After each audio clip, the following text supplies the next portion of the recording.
Here we go. Okay. All right, guys. So I'm going to start by going over our computer and how we can sort of update our applications and our software. And the reason why I'm updating our software, our operating system, and our applications on our desktop or our phone is because by updating these things, it will help prevent stuff like malware or sort of security privacy settings that aren't up to date. So one way to be safe or be secure and help out your privacy is by updating your computer software and also your applications. So you guys can see my desktop here. It's pretty blank. I don't have anything on my desktop. That's just the way I like to keep it. And so when I want to see if there's an update on my computer, sometimes there's a window that pops up that says there's an update available. Have you guys ever had this for you? Your computer says, hey, there's an update available. Do you want to update? Raise your hand if this has happened, or give me a thumbs up. And sometimes it says it's not compatible. So that would be my next question whenever you get to that point. Sure. Yeah. And so if you don't have that notification come up, I'm just going to show you how you can figure out how to update your computer. So on the top right, if you have a Mac, the top right is this magnifying glass. That's a search, that's Spotlight search, and it searches for anything in your computer. If you have a PC, it'll be on the bottom left. There's like a little search bar over here on a PC. Obviously, it's not on the Mac right here, but so either way, I would click on the search bar and type in updates, or type in updates.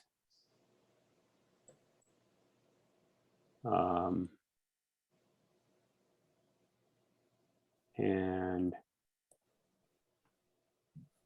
it says software updates there. Actually, this isn't going from the way I wanted it to. I'm going to actually go to my system preferences. So it's this middle icon right here. I'm going to click on that. And actually, when I open this, and this is similar for a PC, you can see this little gear right here. It says software updates. And if you didn't see that, you can search for it under system preferences. It didn't come up under my spotlights, but if I click on the search bar, it says updates, and sure enough, it highlights the little gear and the flash player, which both have updates. So I'm going to click on, and hey Lillian, thanks for joining. Software update right there. Morning. And then it's checking for updates to my operating system. And it's loading right now, but in a few moments, it'll either say that there's an update available, or it's going to tell me no updates available. And I know that there's like an update for so right now it pops up Mac OS Big Sur. Now this is the newest operating system for me. However, since my computer is so old, it's like 10 years, and I've talked to people about this, they really advise not upgrading it.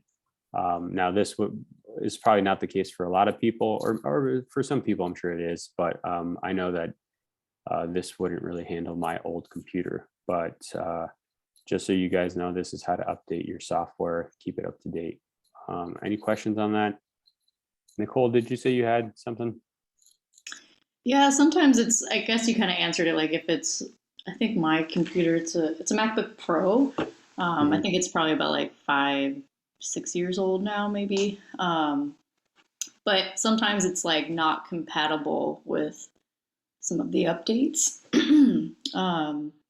So Are that's you, something I kind of ran into. Like I was following your steps just now, and I couldn't pull up software updates. Um, oh, so on your computer, there's no software updates. Sorry. yeah, I was typing it in the. I went to system preferences and then software updates, but nothing. It just kind of blacks out. You know how it dims down. Yeah, yeah. Does that mean I just don't have any? You think, or I think there should be an update somewhere. In both PC and Mac, there's a way for you to update to check if you have updates at the very least. It might just look different. So if you go to system preferences, Mhm. you're saying you don't see any of the software like update features. No? Yeah, I don't see that. I mean, I see like there's a notification, so I click on that, but I don't What see. if you type it into your Spotlight? I Uh, did the same thing for that, yeah, and it doesn't really it doesn't work. Huh? where That's interesting. Um, it goes to all like right. support.apple.com, like Trying to that's think if there's another way. Another way to update, and it's come up here for me sometimes, is if you go to the App Store. This is your application store that is available on the uh, on the MacBook. If I go to App Store, there's a what comes up is discover. There's a tab on the left that says discover, meaning discover new apps, play, and the bottom one says updates. So at the bottom of this, you can click and take a look to see if any of your applications need any updates. And so if you had something like Zoom or like WhatsApp or something like that, it would let you know if you had any updates. And you could see on my screen, there's no updates. So that's okay there. It's kind of weird, Nicole. Do you want to share your screen maybe with sure, us? yeah, I could show. Hold on one second. Let me see. This might be helpful. So go ahead and share your screen.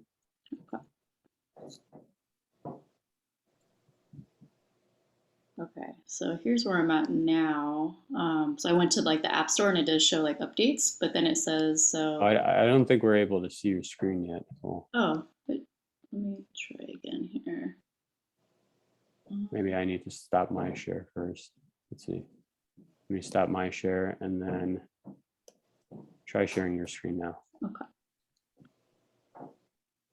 can you see the screen now? Yeah. Okay, perfect. So I went to over here at the App Store down here, and Okay. this is what popped up, and it'll say over here in the left corner 7 incompatible updates. But it Mhm. also doesn't give me the option to see like, oh, I guess here we go, show up incompatible. So it looks Yeah. like it's like all of these. So Um, yeah, so all those apps, right? That software right there is incompatible with the current updates. This update contains stability improvements and bug fixes. And the reason might be that like your operating system, sometimes this has happened to me too. And it means like the operating system, because you have an old operating system, then the application won't work with it. For example, like right now, I can't use my iMovie either because it's not supported by my operating system. So you might have to update your operating system. And a way to check that would be to see what kind of operating system you currently have. If you go to System Preferences. okay, let's see. I'm trying to think. Let's see.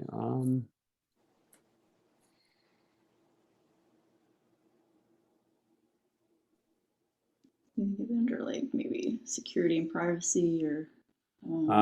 Actually, if you go to like the top of your screen, Mhm.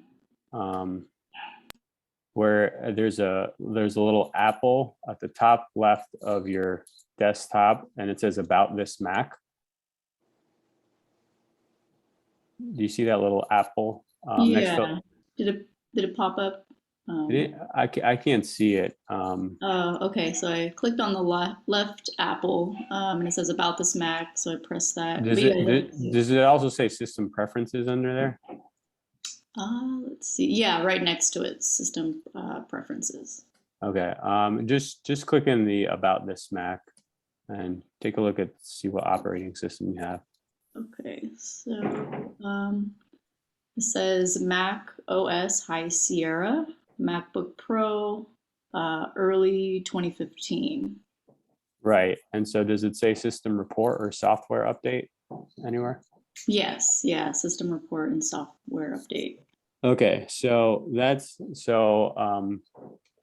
try clicking on well, I don't want you. Yeah, Yeah. try clicking on software update actually. It's just going to check for any updates that you have.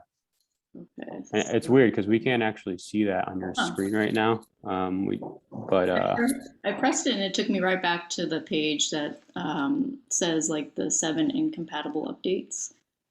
So I don't know, maybe because I'm on Zoom. I could try that later though and see what.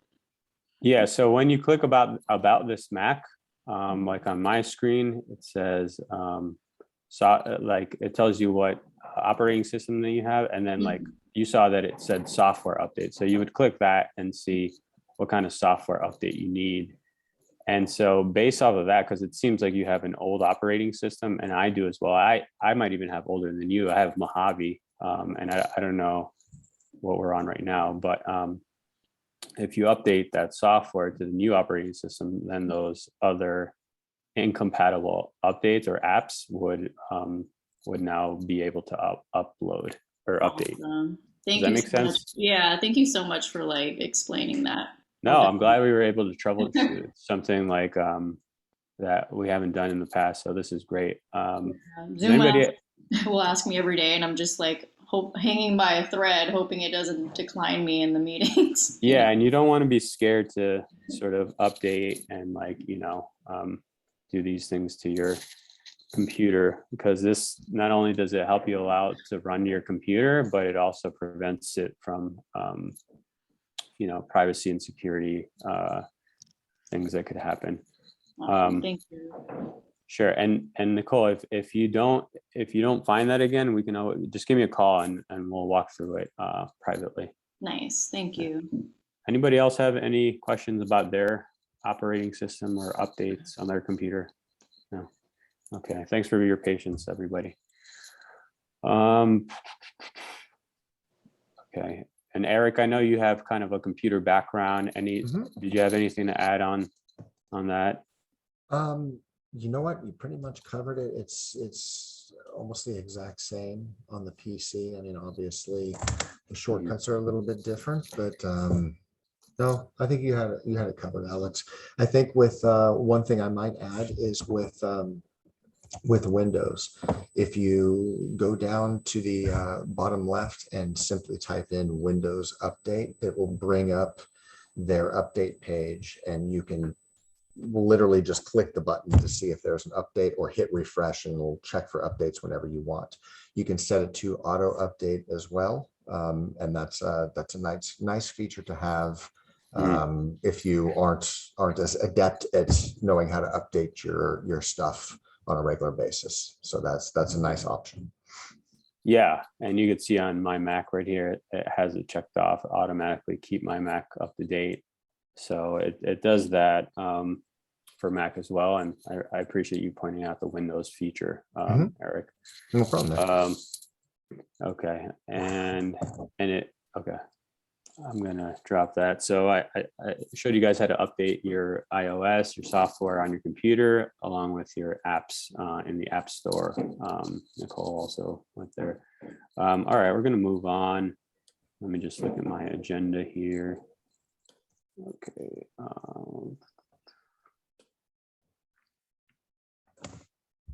Okay, let's move on to backing up information. So again, these are all preventative things for having a more secure and private computer and internet experience.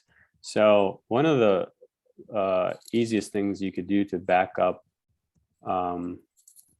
your information is storing it on a cloud system. And raise your hand if you know, or give me a thumbs up if you know what a cloud system is. Okay, looks like some people. I'm just going to kind of describe it briefly. It's a cloud system is sort of an online, a remote way to store information. So it's sort of not on your device. It's not on your computer. It exists online.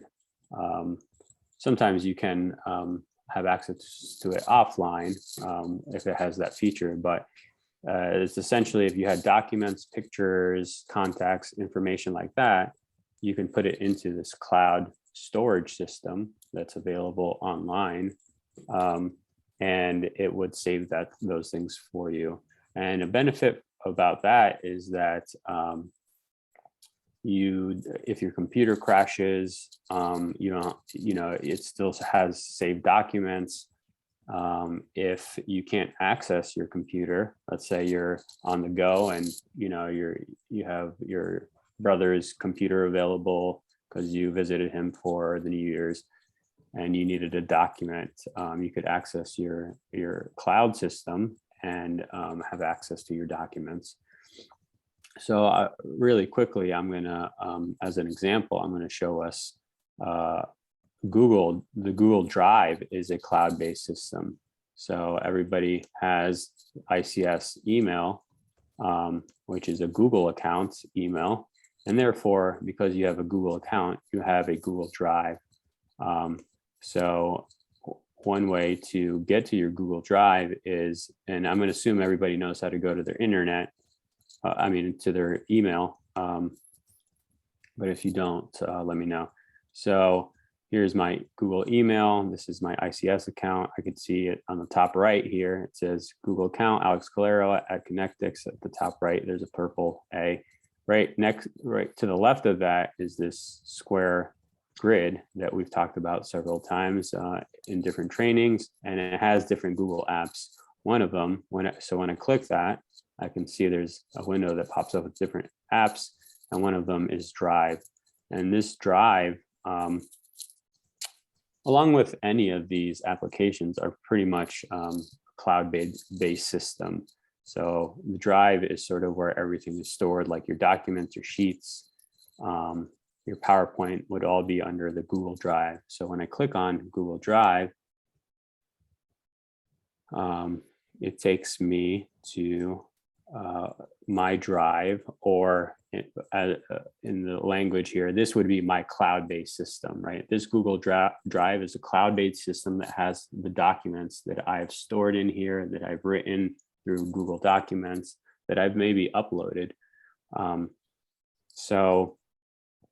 One way, if you were running out of space or just wanted to upload a document to this cloud-based system, this Google Drive, the way you would do that is to click on the My Drive button on the top left, and there's a window that pops up, and under that window it says File Upload. And so when I click on File Upload, it will bring me to a window that is my computer's sort of documents window. And so if I wanted to put one of these documents that are stored in my computer, or many of these documents that are stored in my computer, I would select the one I wanted to, or as many as I wanted to. Let me just show you an example, as many as I wanted to. And I would click the Open button in the Drive. I would click Open, and then that would open up these documents, and it will allow me to save them in my Google Drive, which is a cloud-based system. Does that make sense, everybody? Mm-hmm. Okay, so that's one way to store your documents from your computer to a cloud system securely. Now there's other cloud-based systems. Another is Dropbox. I think Amazon actually has a cloud drive. But Google is nice because it gives you, it's pretty much a free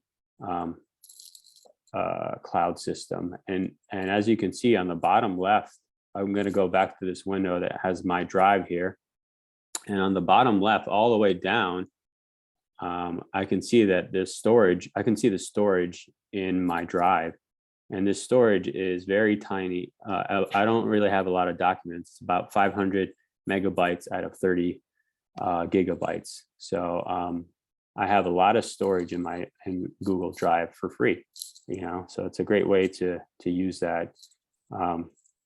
Now, an easier way to have Google Drive, like a Google Drive folder in your computer, would be to download Google Drive desktop on your computer. And the way you can do that is, I'm on the Drive page here, guys.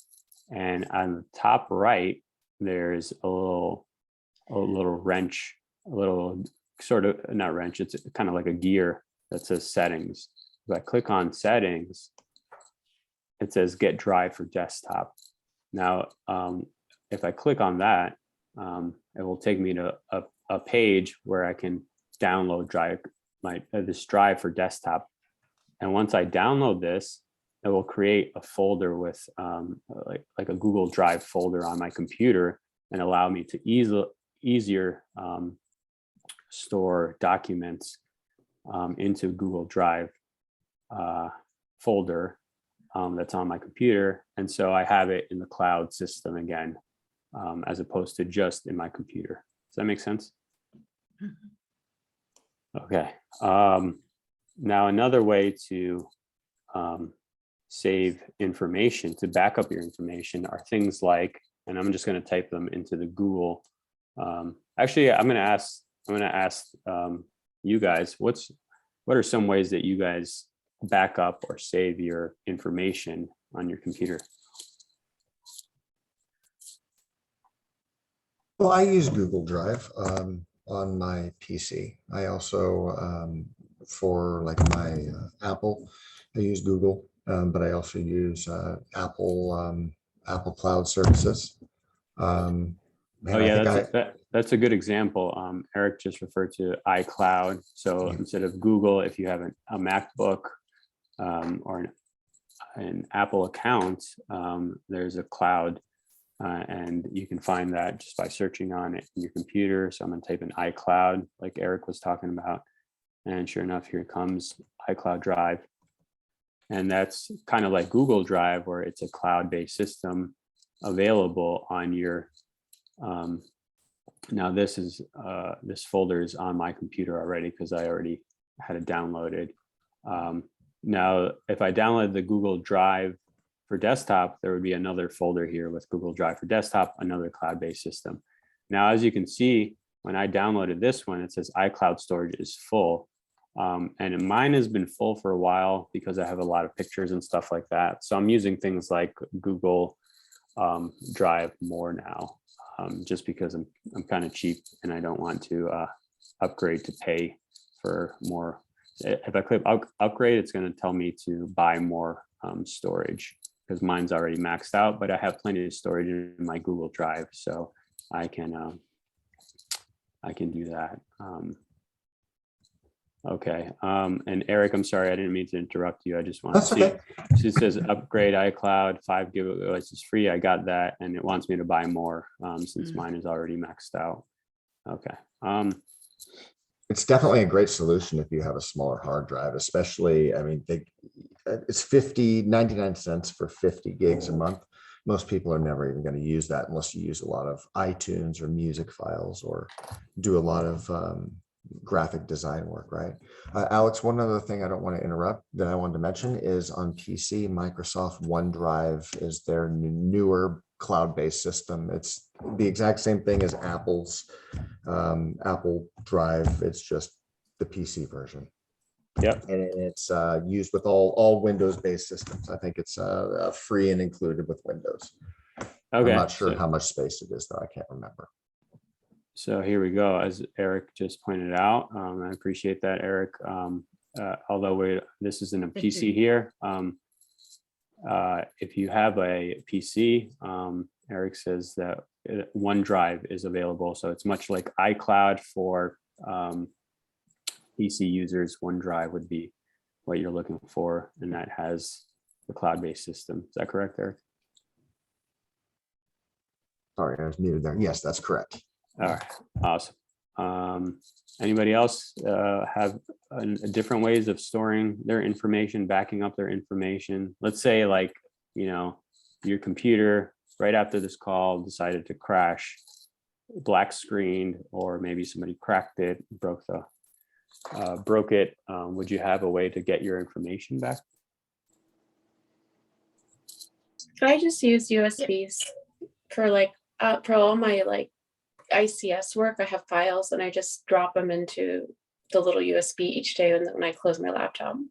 Okay, so that's a great solution. We're actually going to get there next. Absolutely. So what Lillian just mentioned, and I'm going to type it into Google so you guys could see an image of it, is a USB.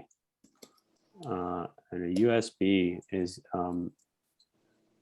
it looks just like this. I'm going to go into images. I'm sure you guys have seen them. This is a very common one right here. And it's a little device that allows you to store your information, your documents. So it's an external device, meaning that it's not within your computer.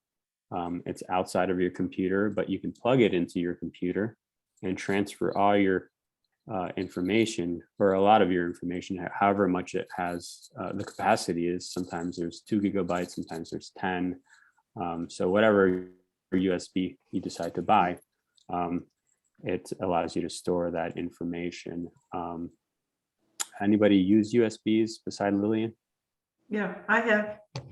Okay, great. So Jan, Absolutely. great. And another, okay. So I'm just reading in the chat. Multiple backups for important documents is encouraged. Cloud-based and external backup offers 2 ways. Yeah. So Eric nicely pointed out that just because you have something saved on one thing, like your cloud, doesn't mean you can't also save it on a USB. So multiple backups or ways to save your information is recommended. For like a USB, I know I have one. It's nice when I can just carry it, put it in my pocket or my backpack, and take it to the library with me or something like that. If I don't have internet available, then a lot of times the cloud system might not work for me, right? So a USB device might be a good way to solve that issue. It's an alternative or just another way to back up your information. And there's very similar to a USB, there's external hard drive. Anybody has heard of external hard drive? Okay, so external hard drives are another great way. They look like this. They're kind of, instead of like a small rectangular, they're like a bigger rectangular. They almost look like one of those batteries for your phone.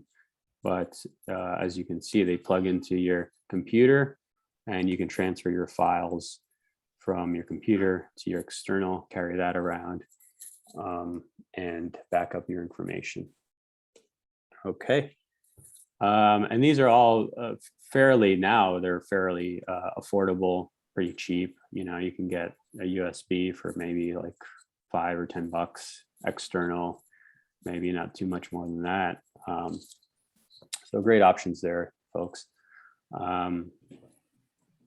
And those are kind of the main ways of backing up your information that I would recommend. You know, one thing I have done in the past too, if I have an important document or something that maybe I don't have access to my drive for some reason, or maybe it's just easier a lot of times to access your email, because email, like, you can easily access it through your phone, all this stuff. A lot of times I'll just send that document to my email. And when I send it to my email, I know that it's always going to be there unless I delete that email. So that's kind of another way to save a document that you might need to in a pinch.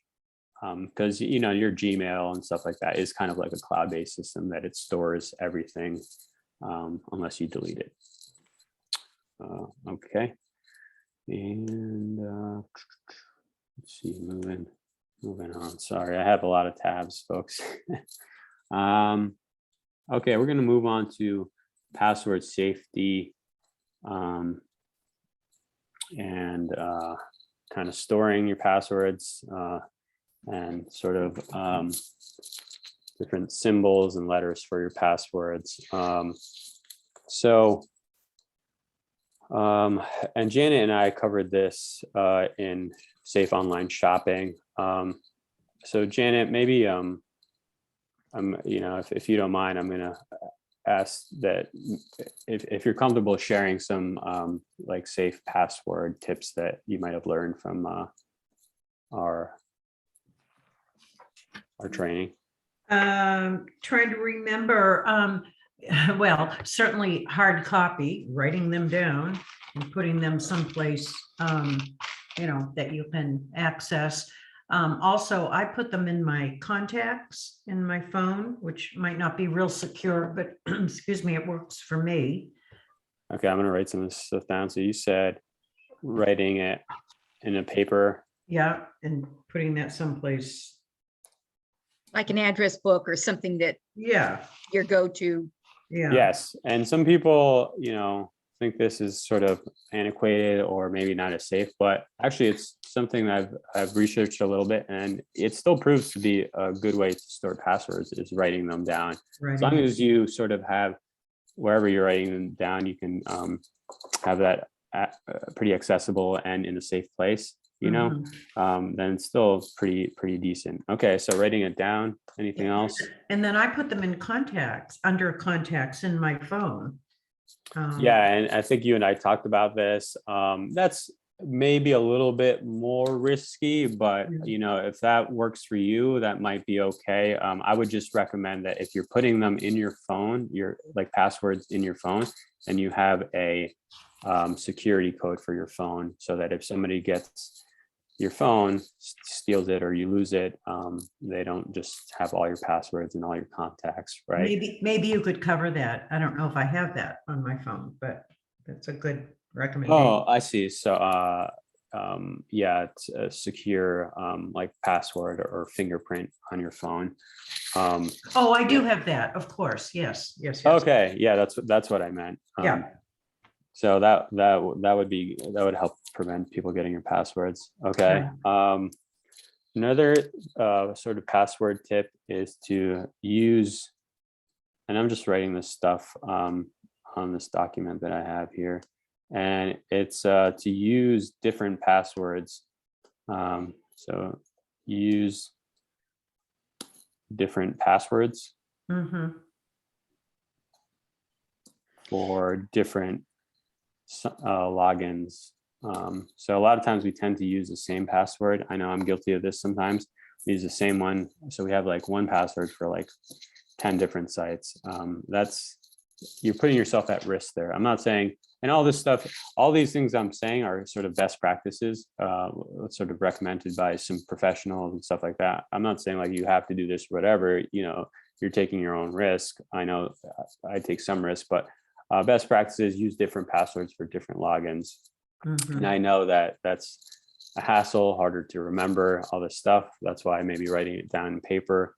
And another thing that would help mitigate you having to remember everything, I don't know if you remember this, Janet, but allowing your browser, like Google Chrome, to remember your password.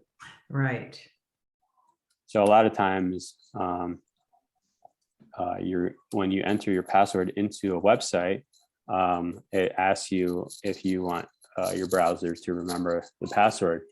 And it's recommended that you say yes, because your browser is pretty safe, especially the Google Chrome one. And so by allowing your browser to store that information for you, it's one less thing you have to worry about, remember, or just another way to store that information beside writing it down. So allowing your browser to remember password is recommended. And so another tip for safe passwords is, I'm sure you guys have heard this one a lot, create passwords with multiple characters and letters and numbers. And so what I mean by characters is stuff like exclamation points, money sign, number, and lowercase and uppercase, right? Along with numbers would really create stronger and stronger passwords for you. And since if you allow your browser to remember it, you don't have to remember it as much. But another tip is to, you know, if it's something that you want to remember, and you can make it sort of like a saying or a song lyric, right? Like, let's say Jack and Jill went up the hill, and maybe you use the first letter of each word. So maybe it'd be JAJWUTH,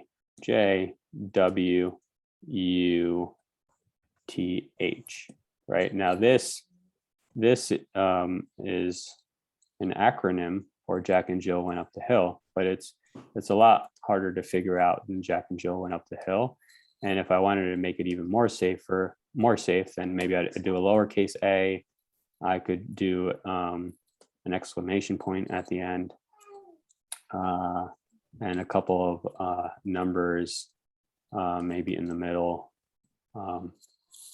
So just a couple of tips of how to create safe passwords here. Can I ask a quick question?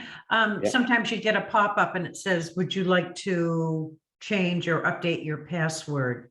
You know, it's a periodic thing that they, would you recommend doing that or decline? Yeah, it's actually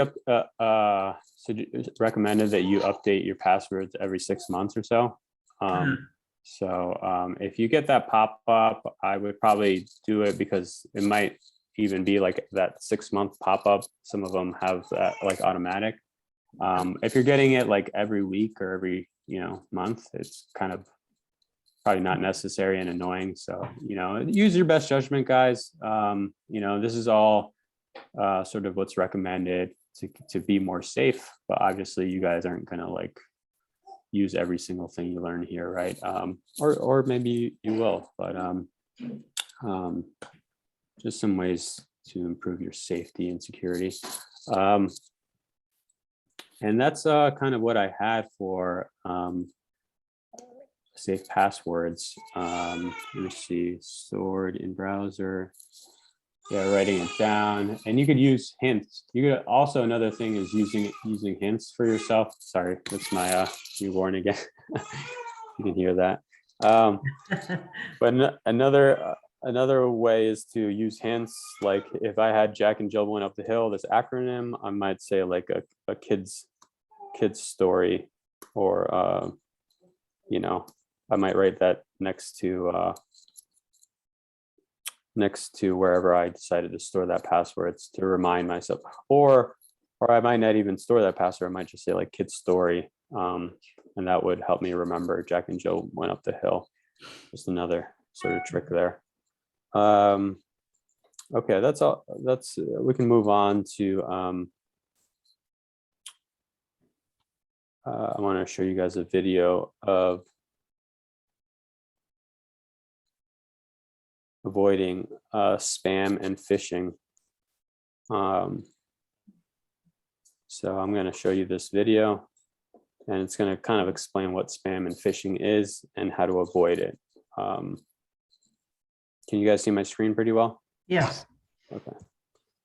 Goodwill Community Foundation, creating opportunities for. Can you guys hear that? No.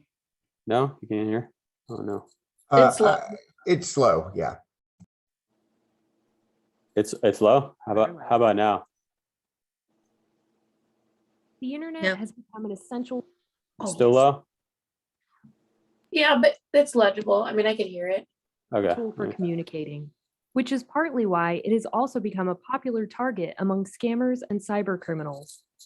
In order to safeguard yourself from email scams, harmful software, or identity theft, it's essential that you understand the ways you might be at risk. In this video, we'll go over the basics of identifying and avoiding potentially harmful content on the internet. The first line of defense begins with your email inbox. You've probably heard the term spam before in reference to junk email. Spammers can send an email to thousands of people at the same time, and they can do so anonymously, making anti-spam laws hard to enforce. So it's important to be cautious when it comes to opening emails. Fortunately, though, many email services now provide customizable features to help you protect your inbox. For example, the ability to turn off email images. Spam contains images that senders can track. When you open the email, the images load, and the spammer will be able to tell if your email works, possibly resulting in more spam. If you're using Gmail like I am, you can turn off email images by clicking the gear icon and then selecting Settings from the drop-down menu. Choose Ask before displaying external images.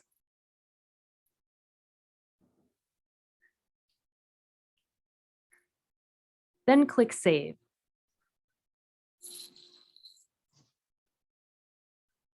Now if I get an email with images, Gmail will ask if I want the images to be displayed.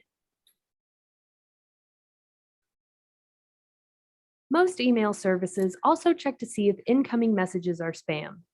If it finds spam, it will store the mail in a spam folder, so you don't accidentally open it when you're checking your email. Spam blocking systems aren't perfect though, and there may be times when legitimate emails end up in your spam folder. So it's a good idea to regularly check and make sure you aren't missing important emails. To check your spam folder in Gmail, click More in the left pane. Then select Spam. And here you can see all the emails that have ended up in your spam folder. Many email services have a feature you can use to mark emails as spam. In Gmail, I can just select the email and then click this button to mark it as spam. This helps your email provider to filter out these types of messages in the future. Some spam emails are simply annoying advertisements. Others will claim to be contacting you about something important, when what they're really trying to do is steal your personal information. This is known as phishing.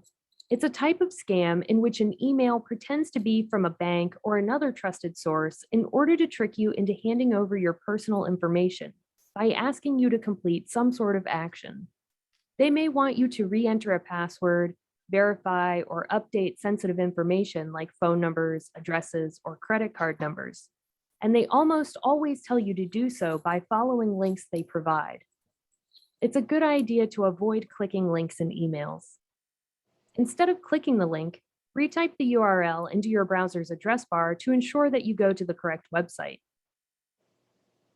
For example, here's an email that looks like it's from Bank of America, saying that some personal information has been changed and asking me to verify the changes by following a few links. It looks real enough at first glance, but it's surprisingly easy for scammers to create deceiving details such as these. Remember, phishing emails won't always look like they're phishing. The whole purpose is to look like they're from your bank, credit card, or another trusted company. Think of it this way. If someone came to your house saying they worked for your bank and they needed your social security number to verify that you're the account holder, would you give it to them? Chances are you wouldn't give out that information.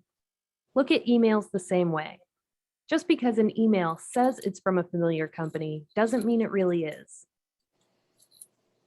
Spam, scams, and phishing schemes will keep evolving just as the technology to stop them does. But if you know what to look for and what to avoid, you can keep your inbox that much safer.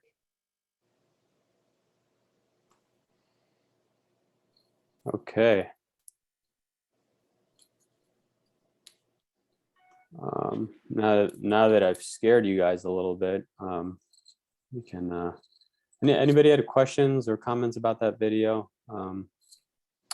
That guys- was helpful, Alex. Yeah, That was really helpful. yeah. You guys you guys might have heard of spam or phishing, stuff like that. I thought the video did a nice job in sort of Yeah. breaking down what it is, usually in your Explains. email and stuff like that, and how to kind of avoid it there. Just to highlight, some things to avoid, just to sort of highlight it, was sort of going to the actual website itself versus something that's popped up in your email. And you can verify if that website's legitimate by hitting the by seeing if there's a secure lock on it on the top left. I think we did that for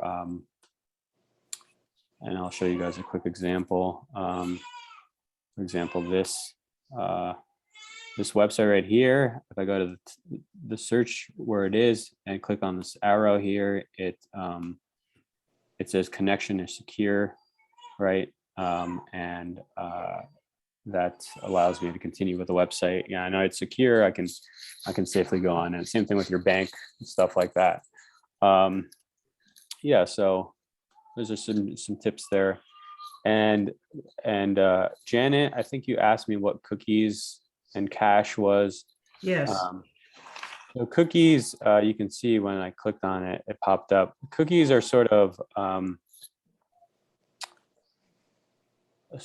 a way that the website that you're on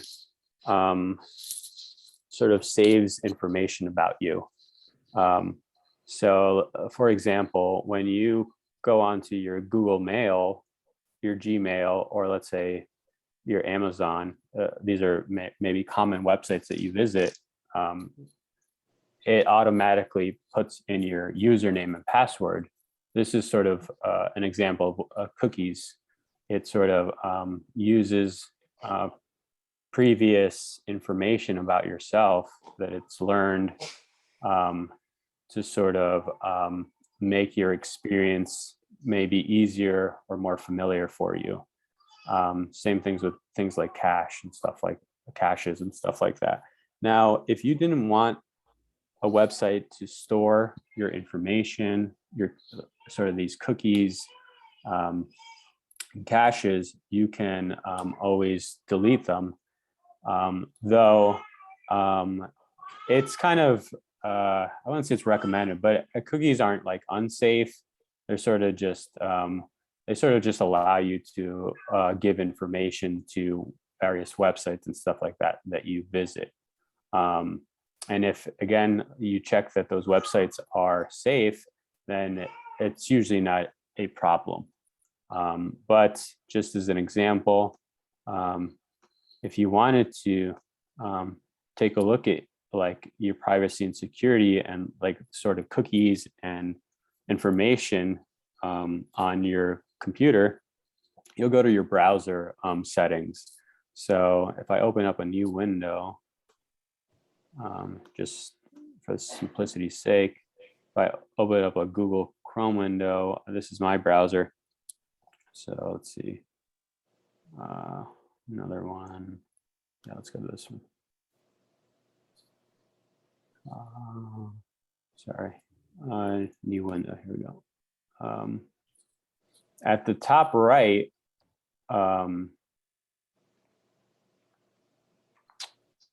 actually, I'm not seeing it right here. Let me just go to a website. I don't know why this isn't.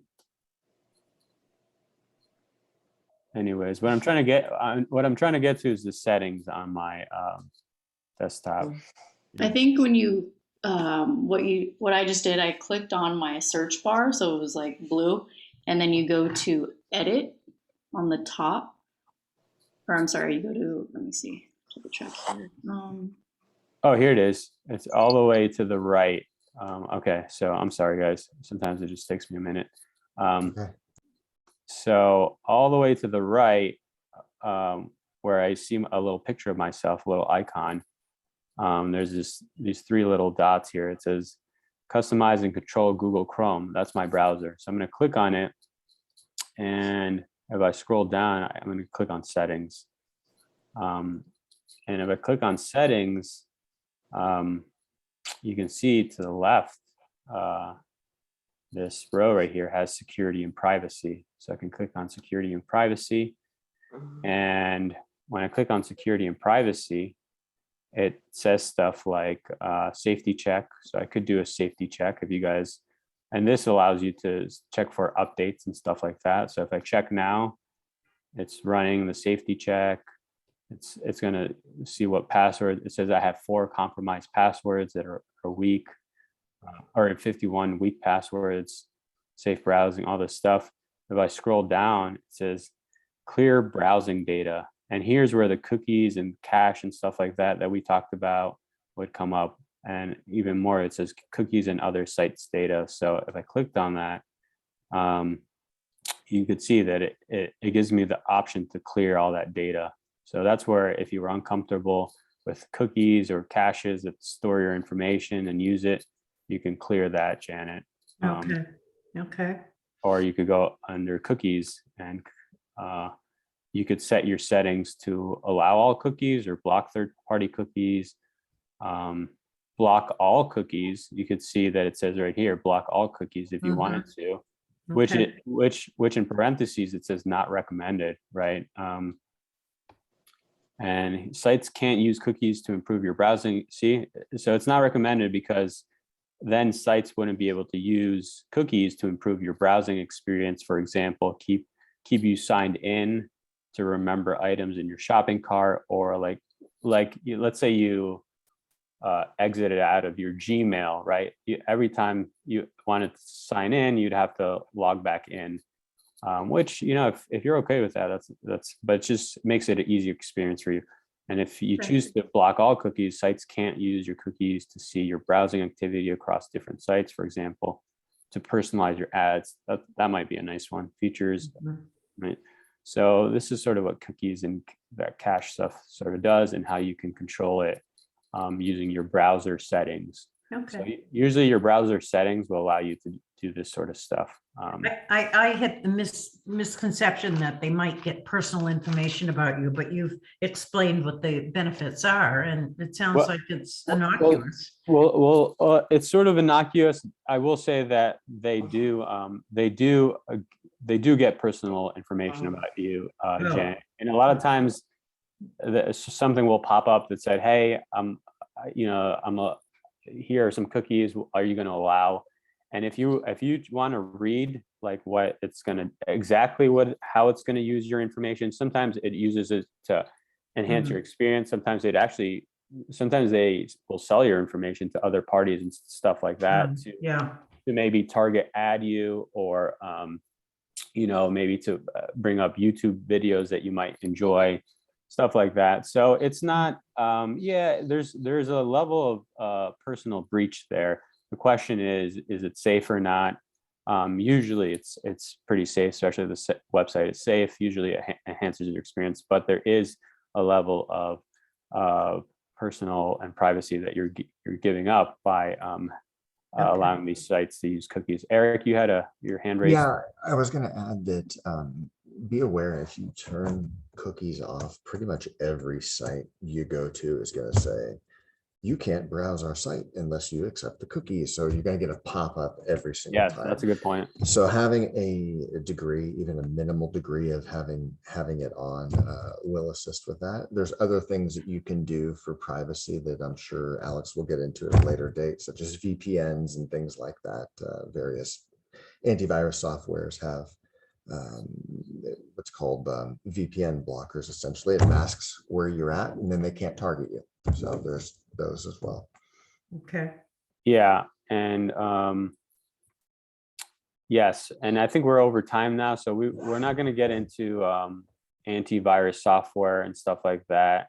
Honestly, probably like Googling it and doing a research on antivirus software would be pretty good use of your time. Not too long, but I might cover that because I think that would be a good next security and privacy topic, like Eric's mentioned. But I'm going to end things here, guys, because I think we've covered a good amount and we're a little over time. I would just want to take any questions right now if you guys have them, anything like you wanted to review.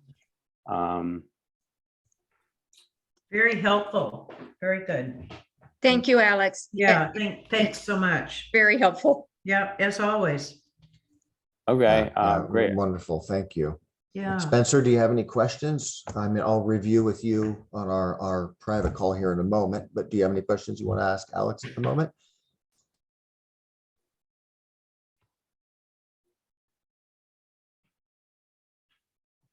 No, you're good right now? Okay, awesome. I'll give Okay, you a call in a moment. and guys, I just want to remind you, like, you know, there were some things that we could go really specific and detailed on. We could spend a whole thing on just like backing up stuff. So if you guys and Nicole, you know, on like updating your iOS. So if you guys like went to a training and wanted to just like do a one-on-one, you know, we could spend as little as 5 minutes to an hour or two, just going over that specific topic. Just let me know, you know, shoot me an email. I'm happy to meet with you. All right. Awesome. Thank you, Alex. All right. Thank Thanks you, so much, Alex. everyone. Thanks so Very much. helpful. Have a good Yeah. one. Great. See you next time. Bye-bye.